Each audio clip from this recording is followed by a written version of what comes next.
ইট পুড়িয়ে সাজিয়ে রাখা হয়েছে। এই ধরনের ইট পোড়াতে খুবই অল্প খরচ। আপনারা যারা বেকার বসে আছেন, বাড়িতে ব্যবসা করবেন চিন্তা করতেছেন, আপনারা এই ব্যবসাটা করতে পারেন, ইট পোড়ানোর ব্যবসা। এই দেখেন ইটগুলো পুড়িয়ে এইভাবে সাজিয়ে রাখা হয়েছে।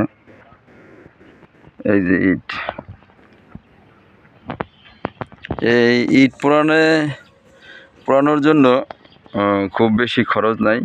আপনার এই ইটগুলা পোড়াতে আপনার খরচ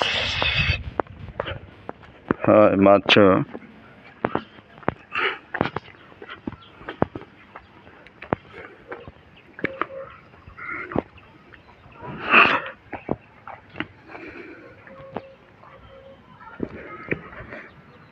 2 থেকে 3 লক্ষ টাকা হলেই আপনি ইট পোড়াতে পারবেন।